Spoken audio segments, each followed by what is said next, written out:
오늘은 성령 강림주일입니다. 성령께서 주시는 그 능력이 여러분 삶에 함께 하시기를 축원합니다. 성령 강림주일은 주께서 약속하신 보혜사 성령이 강림한 날입니다. 그래서 구약의 절기로 따지면 그날 약속했던 성령이 오신 날이 구약의 오순절입니다. 오순절은 어떻습니까? 6월절에서 50일을 세워서 절기를 지키던 때가 바로 오순절입니다. 그 오순절에 성령께서 임하셔서 성령 강림주일을 뭐라고 하냐면 오순절 성령 강림 사건이라 그렇게 보통 얘기합니다. 구약의 오순절은 6월절부터 50일이었고 신약시대의 오순절 성령 강림주일은 부활절 후 50일 만에 이제 주일을 지키게 됩니다. 바로 성령께서 그때 오셨습니다. 그래서 많은 점에서 6월절 후 오순절과 또 오순절 성령 강림주일의 사건이 참 흡사한 것을 우리가 보게 되는데 잠시 도표를 보시면 이해하기가 쉬우실 겁니다. 구약의 오순절과 신약 오순절 성령 강림절 사건은 출애굽기와 사도행전에 나누어 기록되어 있죠. 이 오순절 사건은 시내산에서 있었습니다. 그때에 출애굽 50일, 그러니까 출애굽의 시작이 언제입니까?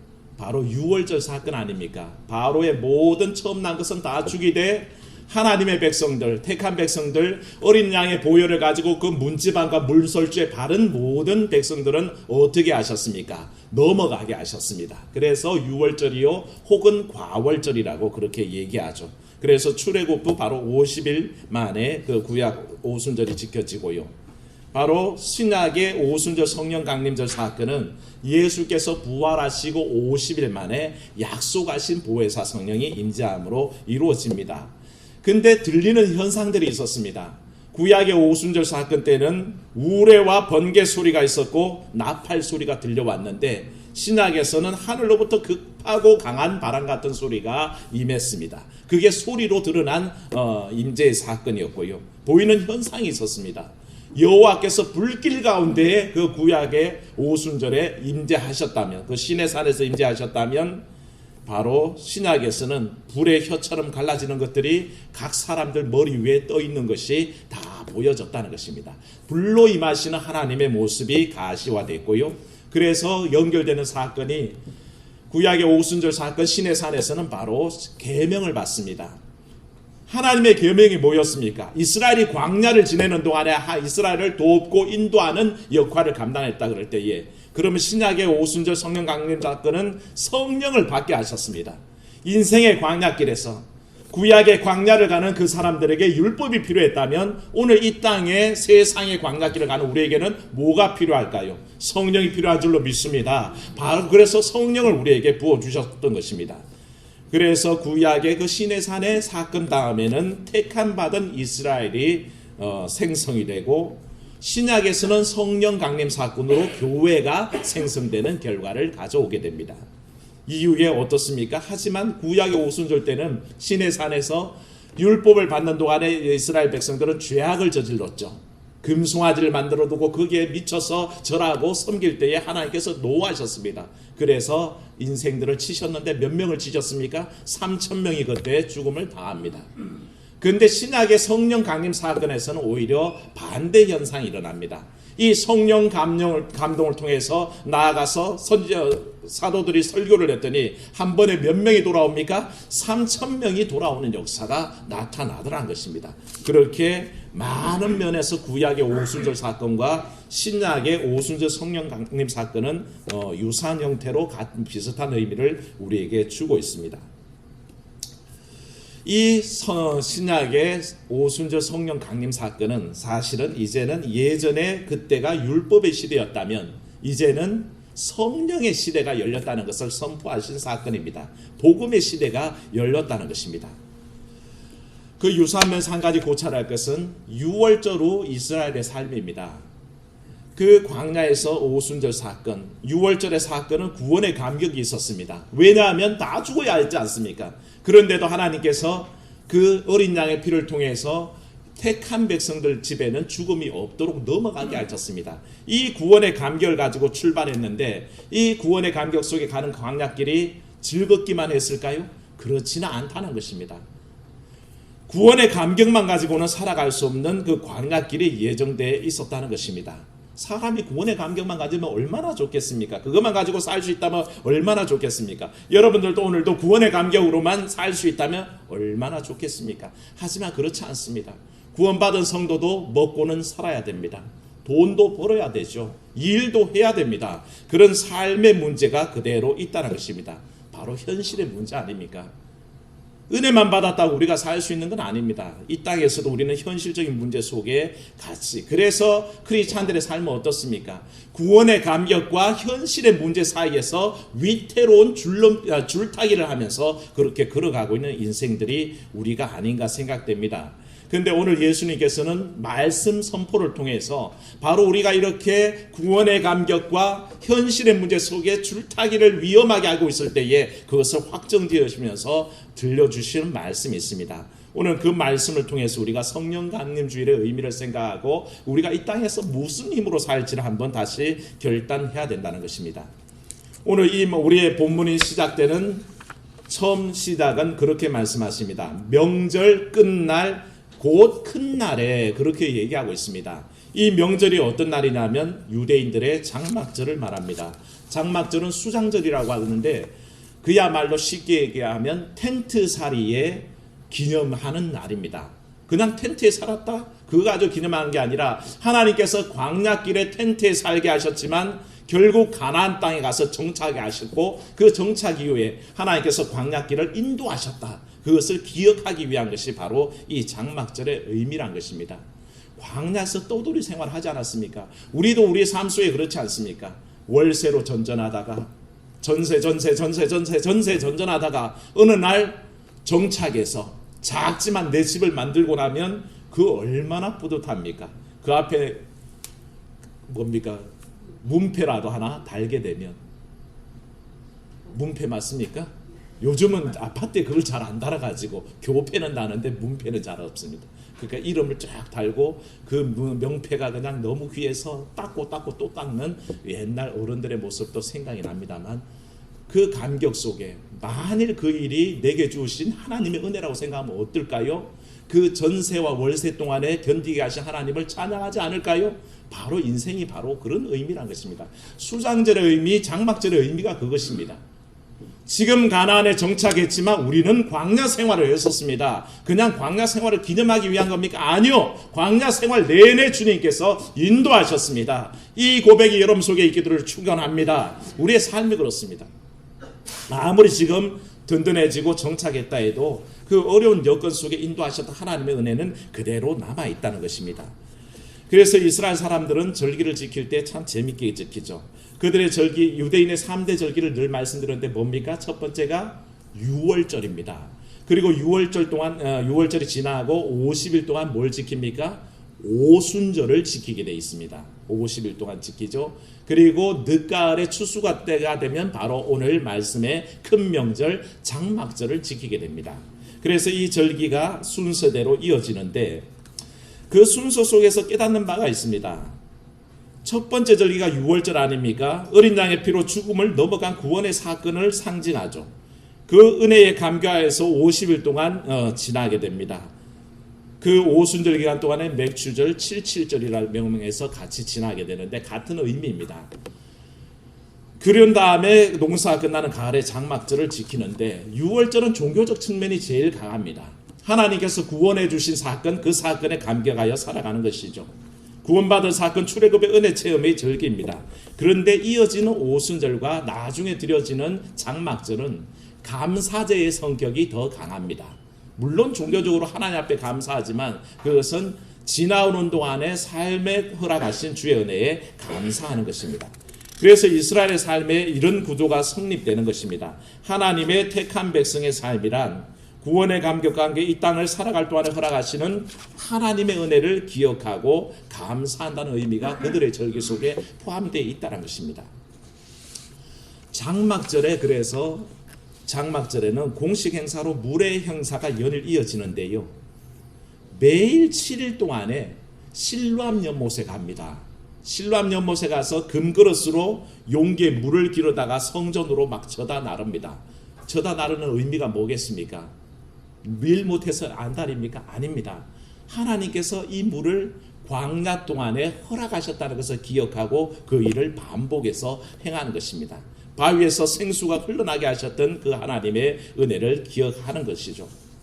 근데 이것조차도 단순하게 실생활에 부어주신 생수로 인한 감사 차원을 넘어서 있습니다. 우리가 늘 생각할 때 그저 일상생활의 감사라고 생각하지만 이 행사 속에도 담겨있는 것은 장차 도래할 메시아의 구원을 향한 희망의 상징이 포함되어 있습니다. 그래서 이사야서 12장 3절 말씀 이렇게 말씀하셨습니다. 같이 읽습니다. 너희가 기쁨으로 구원의 우물들에서 물을 기르리로다. 아멘. 이사야는 먼 미래를 전망하면서 메시아의 도래 때를 생각하면서 그렇게 선포했습니다. 너희가 기쁨으로 구원의 우물에서 물을 기를 때가 있다는 것입니다. 바로 이 물에 관해서, 물의 행사에 관해서 선포되어지기는 광야에서 물을 얻었던 것은 메시아를 통한 마지막 때의 구원의 사건으로 연결되어 있다는 것입니다. 그래서 유대인들이 이 절기를 지킬 때는 이런 도식이 성립됩니다. 뭡니까? 광야, 물, 구원. 보이시나요? 광야, 물, 구원이라는 도식이 성립하게 그렇게 되어 있습니다. 근데 예수님께서는 이 도식 안에 끝자락에 그 유명한 물의 설교를 하신 것은 지당한 일이고 그게 한 가지 의미를 더 포함한 것이 있습니다. 유대인들은 광야, 물, 구원이라는 그 도식을 성립했다면 예수께서 여기는 하나를 더 더하셔서 이렇게 하셨습니다. 광야, 물, 구원, 성령이라는 도식을 가져오시게 된 거죠. 그래서 그들이 생각하는 광야, 물, 구원으로 끝나는 이 구조가 예수님께 오면서는 그 구원 이후에 성령의 역사를 더 포함하고 있는 것을 알게 됩니다. 그래서 예수님께서 유대교 전통에 무지하셔서 장막절에 뜬금없이 생수에 관한 설교를 하신 게 아니란 것입니다. 거기에 성령을 결부신 것도 어색한 결부가 아니란 것입니다.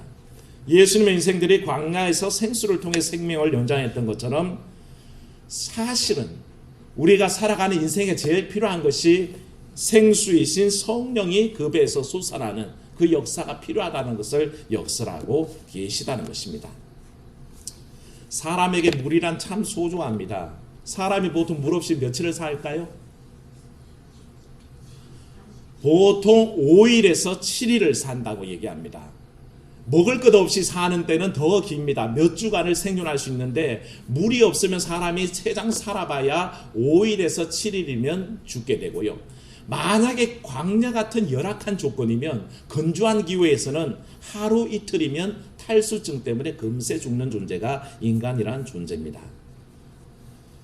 오늘날 전 세계에서 매일 30만 명의 아이들이 물 부족과 열악한 위생 상태 때문에 죽어갑니다. 현재 지구촌의 10수억의 사람들은 깨끗한 물이 없어서 물이 없는 가람에 헤매고 있는 상황입니다. 지금까지 인류의 전쟁들 중에 절대 다수가 사실은 물을 차지하기 위한 전쟁이었습니다. 우리나라 삼국시대 때 한강을 쟁탈하기 위해서 삼국이 얼마나 다투는지 사실은 모릅니다. 오늘날 막강한 다국적 기업들이 물을 상품화해요. 물을 팝니다. 사실 옛날 봉이 김선달이 대동강물을 팔았다는데 그게 요즘은 현실이 돼가지고 실제로 물을 상품화해서 파는 시대가 됐습니다. 과거에는 황금을 대신해서 20세기에는 금은 황금이라고 석유가 쟁점화됐다면 21세기에는 푸른 황금이라 그래서 물이 쟁점화되는 시대가 됐다는 거죠. 그래서 수많은 국가에서 물 차지를 위한 전쟁이 일어나고 있는 상황입니다. 이스라엘의 광야 생활, 오늘날이 이렇다면 과거는 어땠을까요? 이스라엘 광야 생활 속에서는 사실은 물은 꼭 필요한 것이었습니다. 그 광야길에 물이 없다면 견딜 수가 없었습니다.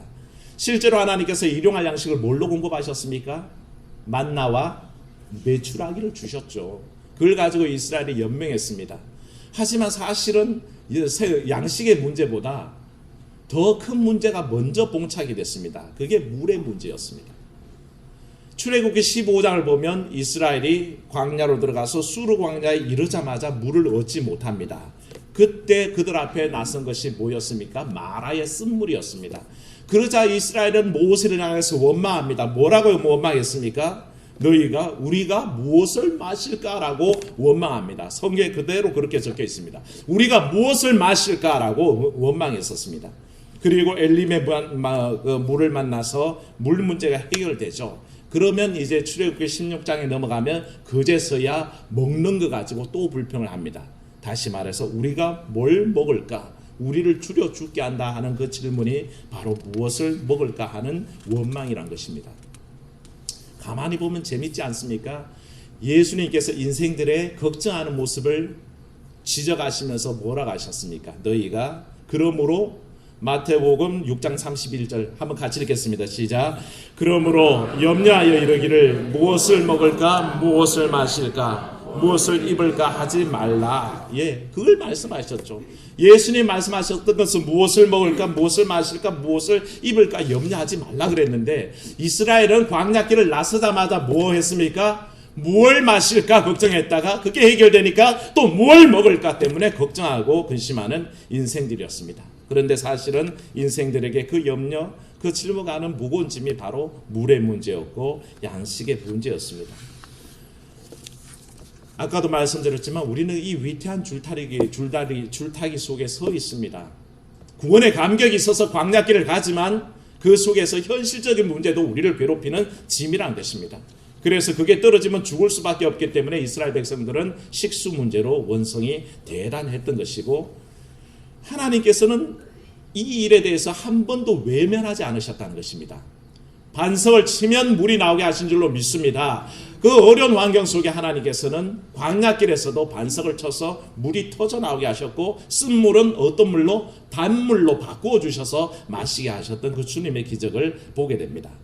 그래서 초막절의 메시지는 뭡니까? 사실은 장막절에 선조들의 고난을 자기들이 직접 경험하는 것입니다. 장막절이 되면 이스라엘 사람들은 그렇게 한답니다. 멀쩡한 집 놔두고 텐트에 들어가서 생활을 한답니다.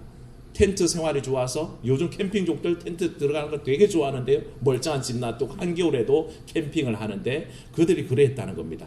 그 캠핑을 천막을 쳐놓고 거기서 생활하면서 뭘 했겠습니까? 광야 생활에서 함께 하셨던 하나님, 인도하셨던 하나님을 체험 학습의 장으로 세우고 그 생활을 즐겨 했던 겁니다. 근데 예수님께서는 그들이 실생활의 생명 유지를 위해서 필요했던 물의 갈급함과 연관하여 성령의 오심이 인생에게 가장 중요하다고 오늘 선포하고 있습니다. 그래서 사실은 오늘 본문 말씀의 최고의 핵심은 뭐냐 하면 물의 문제가 아니라 성령의 문제라는 것을 우리가 깨달아야 합니다. 명절 동안에 사람들이 집중하는 게 뭐였습니까? 그들은 계속 생각하는 걸 하나님의 은혜의 상징인 물을 기억합니다. 자신들의 삶의 절대적인 물에 집중하고 있던 사람들에게 예수님은 그 관심을 성령으로 돌려놓습니다. 물이 있어서 감사했다고요? 그래서 사람들은 내 생에 물이 충족되면 충분하다고 생각할 때에 예수께서는 그 사람들의 위태로운 줄타기를 고쳐주시면서 물이 충분해서 그것으로 감사할 게 아니라 너에게 또 다른 것이 구할 게 있으니 영원히 마르지 않는 생수인 내 말을 들어라. 성령을 받으라. 그렇게 말씀하고 있다는 것을 보게 됩니다. 우리는 성령이란 말을 너무나 익숙하게 잘 알고 있고 또한 사용합니다. 그리고 너무 자주 언급되고 또 지나치게 강조되어서 일종의 선입관을 가져다주는 주제이기도 합니다. 그리고 성령 충만에 대해서 자칫 오해하면 마치 사람이 술에 취하듯 정신이 몽롱하고 제정신이 아닌 황홀병에 빠져서 뽕 맞은 사람처럼 그야말로 뽕 맞은 사람처럼 현실 도피적인 삶을 살아간다는 뜻으로 그렇게 받아들이는 사람이 있는데 오해입니다. 성령 충만하다는 삶은 그런 뜻이 아닙니다. 이 오해들이 왜 생겨났냐 하면 크리스찬들의 삶 속에서 성령 충만한 삶이 정립되어 있지 않아서 그렇습니다. 마치 성령이라는 것은 내 정신이 아니라 카타르시스 어떤 황홀경에 젖어가는 삶이라고 착각하고 있는 것은 마치 이 성령 충만이 종교적 제의에 쓰여지고 어떤 우리가 예배 의식 속에만 쓰여지지 내 실생활 속에서 일어나는 일이 아니라고 생각하기 때문에 그렇습니다. 그래서 말은 성령 충만, 성령 운동, 성령 세례, 성령 육사 그렇게 많은 것들을 얘기하지만 실제로 그 구호들이 교회를 벗어나서 내가 일상생활에 들어가서 내가 밥 지을 때, 내 가족과 생활할 때에, 내가 회사 가서 일할 때에 그때의 성령의 역사가 어떻게 나타나는지를 사실은 모른다는 것입니다. 그래서 성령이 내 삶에 어떤 영향을 끼치고 구체적인 삶으로 어떻게 드러나는지, 그 열매가 무엇인지를 외면당하고 있기 때문에 사실 성령에 대한 오해가 있다는 것입니다. 성령에 관해서 얘기하자면 사실은 성령론이라는 주제를 가지고 학자들이 얼마 동안 논쟁을 벌여도 정리가 되지 않습니다. 성령이 뭐다라고 확정지어서 얘기할 수 있는 사람은 없습니다. 그러나 성경이 말하는 모든 성경 속의 얘기들을 가지고 얘기하자면 이렇게 정리해 볼 수 있습니다. 한번 따라하겠습니다. 성령은 우리 생명을 활성화시키는 하나님의 보이지 않는 능력과 에너지입니다. 믿으십니까? 성령은 눈에 보이지 않지만 우리 삶을 활성화시키는 능력과 에너지라는 것입니다. 이것을 주님께서 약속하셨습니다. 보혜사 성령께서 오셔서 너희를 인도하시고 지도하시고 가르치시고 생각나게 해주신다. 그게 바로 주님의 약속이라는 것입니다.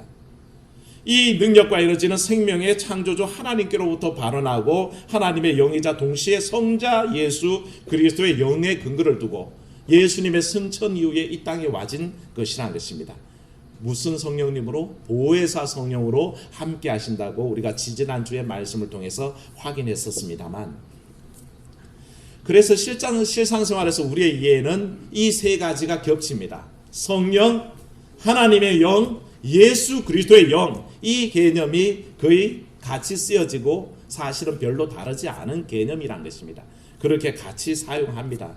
근데 실상 물질적인 이미지로 우리가 받아들일 때는 성령의 고유한 이미지가 여러 가지로 나타나게 됩니다. 비둘기 같은 성령 믿으십니까? 물 같은 성령 믿으십니까? 불 같은 성령 믿으십니까? 바람 같은 성령이라고 말씀하셨습니다.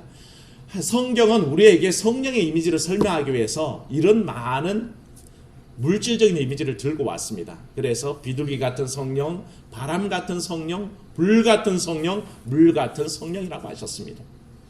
비둘기 같은 성령이 온유함으로 그 온유와 은혜를 가지고 우리의 상한 마음을 치유하시는 것을 믿습니다.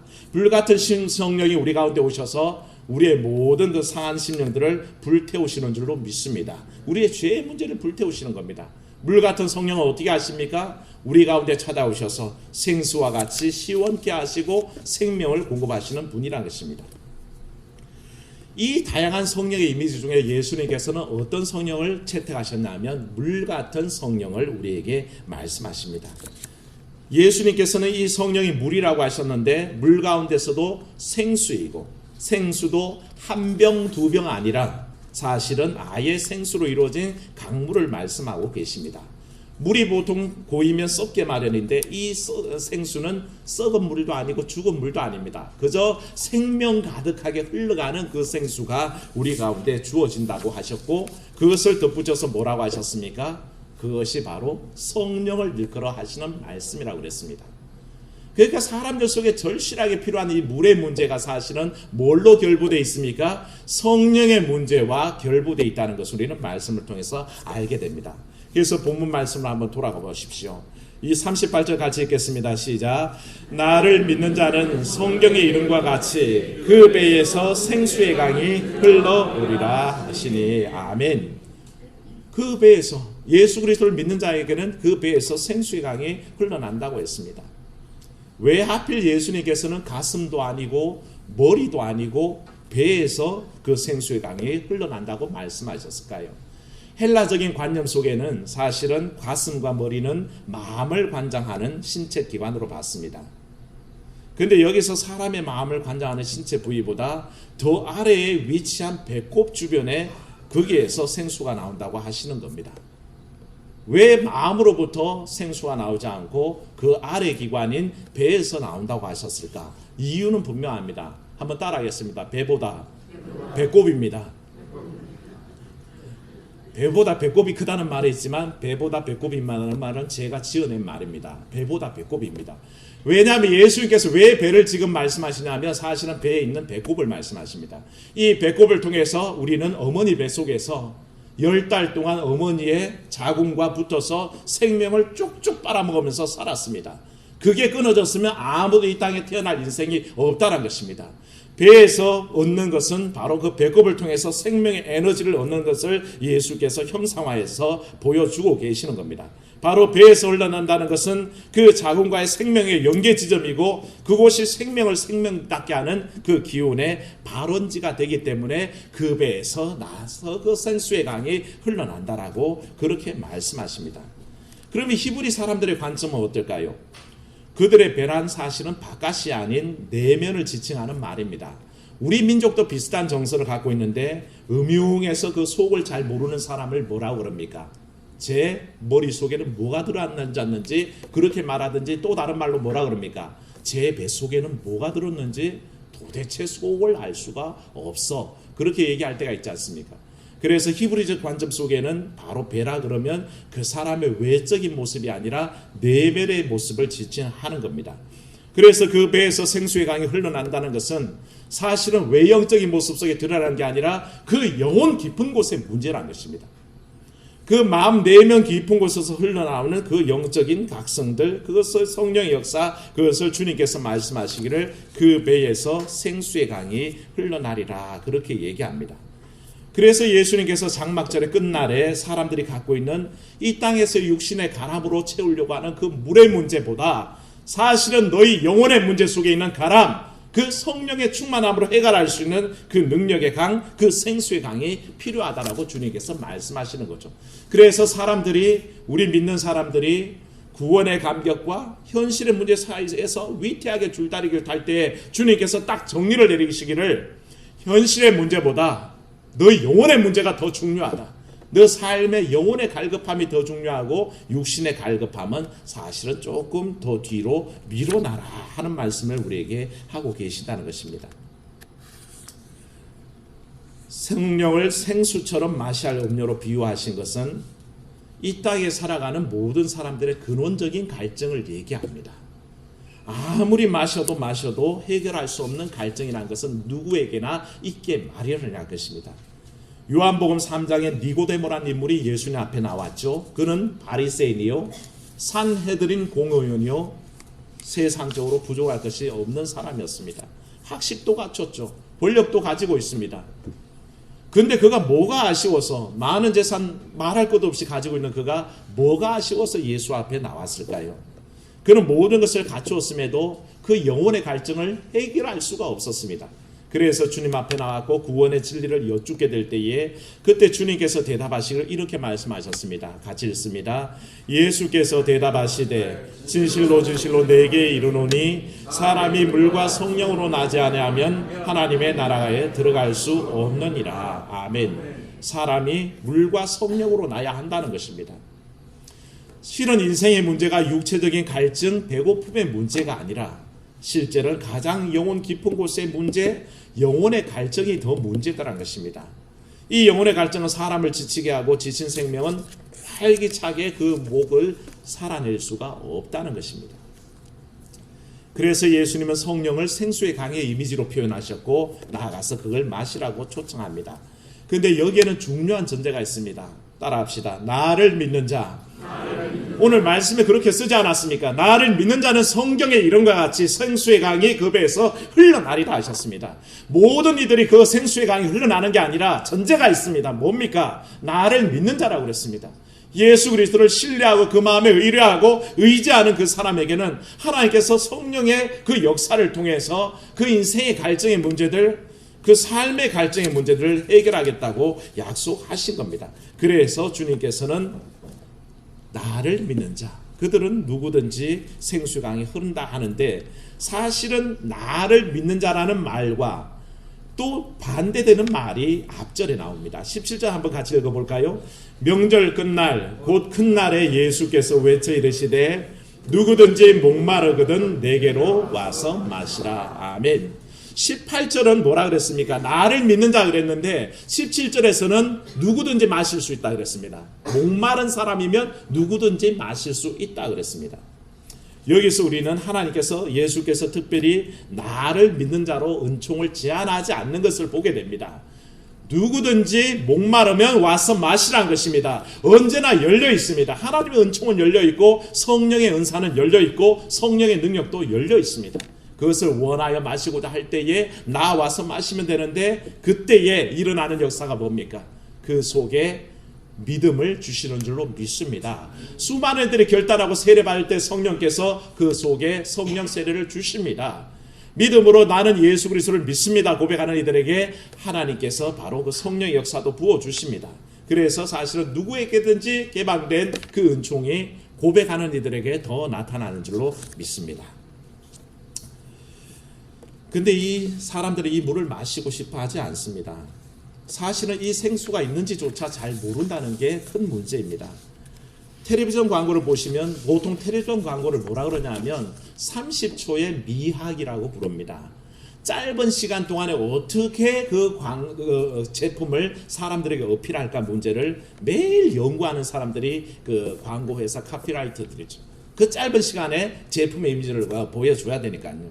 그래서 잘생긴 티네이저가 스타 한 명이 나와서 텔레비전에서 요 목젖이 꼴꺽꼴꺽 움직이면서 그냥 막 드링크를 마시면 그거 먹고 싶습니까? 안 먹고 싶습니까? 안 먹고 싶습니까? 저는 그걸 보면 그 목젖 참 크다 싶기도 하지만 벌컥벌컥 먹는 거 보면 마시고 싶은 생각이 들어요. 왜? 광고를 그렇게 하기 때문에 그렇습니다. 고도의 이미지를 만들어서 그것을 사람들에게 전달하기 때문에 그것을 보고 있으면 누구든지 먹고 싶은 생각이 나서 한 번이라도 더 구매하고 마시게 되죠. 그걸 위해서 수많은 것들이 동원되지 않습니까? CM송도 동원되고 이쁜 청춘 스타를 동원하는 이유도 그 제품을 어필하기 위한 겁니다. 얼마나 요즘 광고가 그거한지 우리 아이가 둘째가 한 서너 살이나 되었을 때인데 TV를 가만 보면 맥주 선전이 나오는데 이 어른들이 맥주 선전에 막 굴꺽굴꺽 마시는 그걸 보고 있으면 뒷단에는 그게 굉장한 음료라고 생각이 됐나 봐요. 한 번도 맛을 본 적이 없으니까. 그래서 한 번씩 꼭 그거 먹고 싶대요.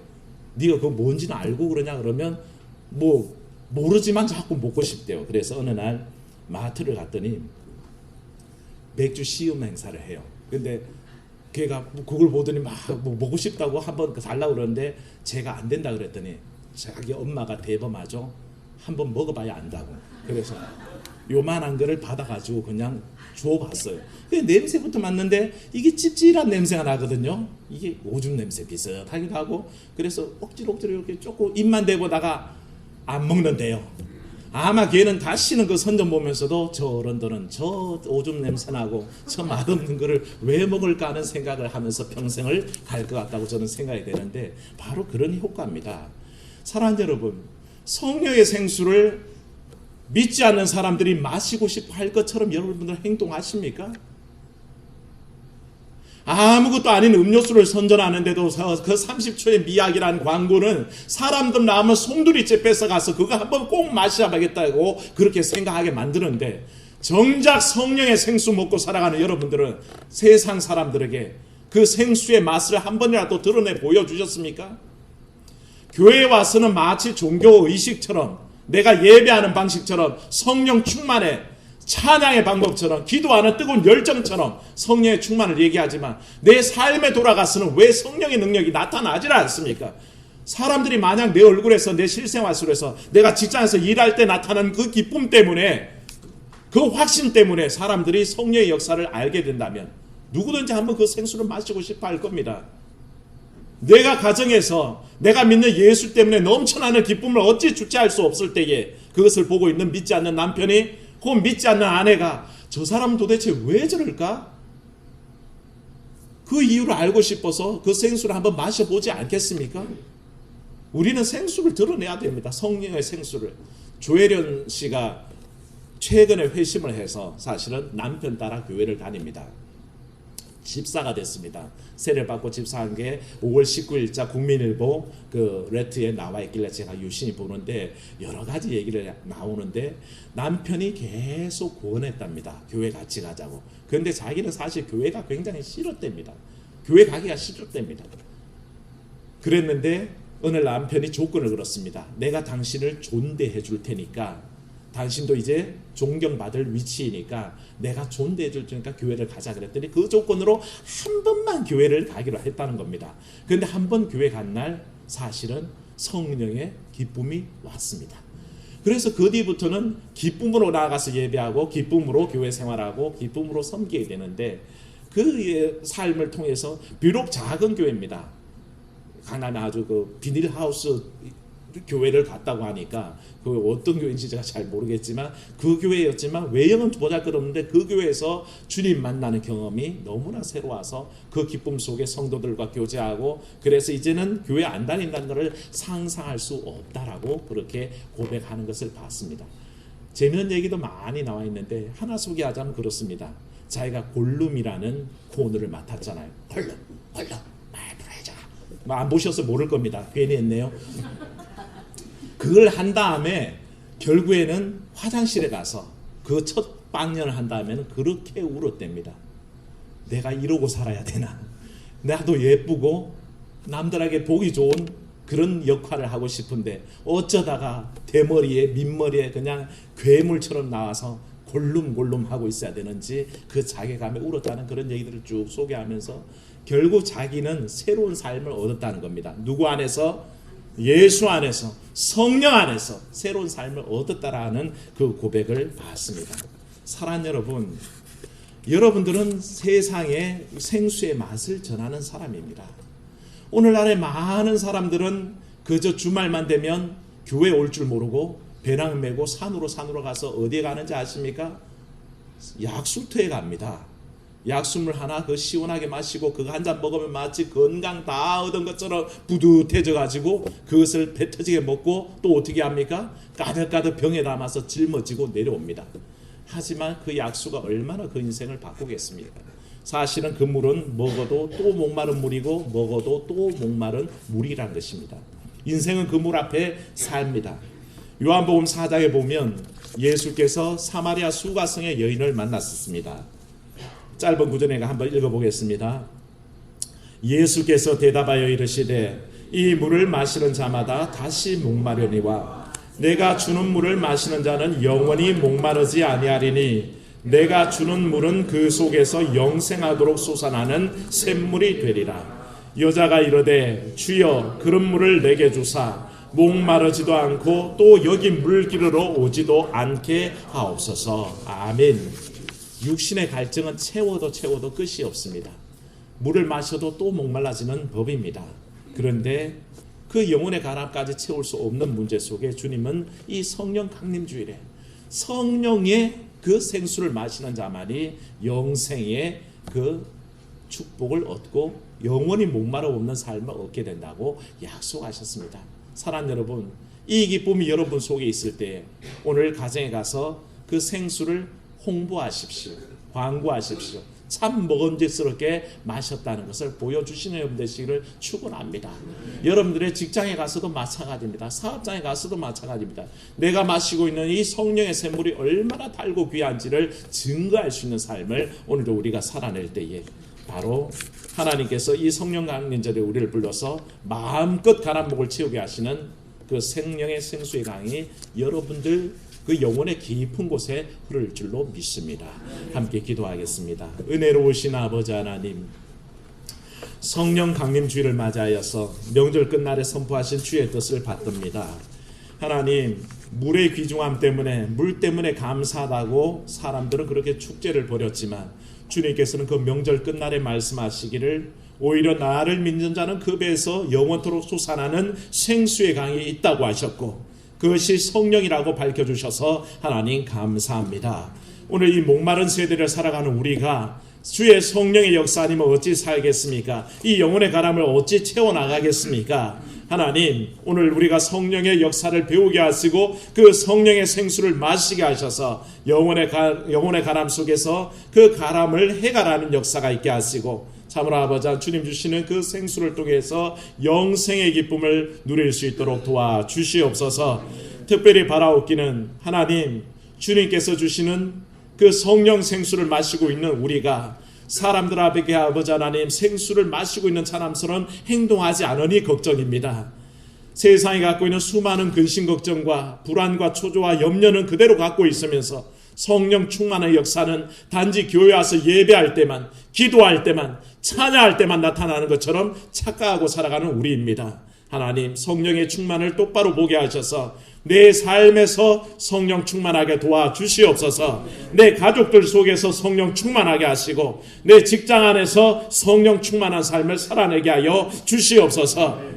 아버지, 그리하여 내 말도 행동도 생각하는 바도 달라지게 하시고 수많은 이들이 우리의 그 모습 속에서 성령의 그 생수를 사모하며 갈망하는 역사가 나타날 수 있도록 주님 도와주시옵소서. 주 예수님 이름으로 기도하옵나이다. 아멘.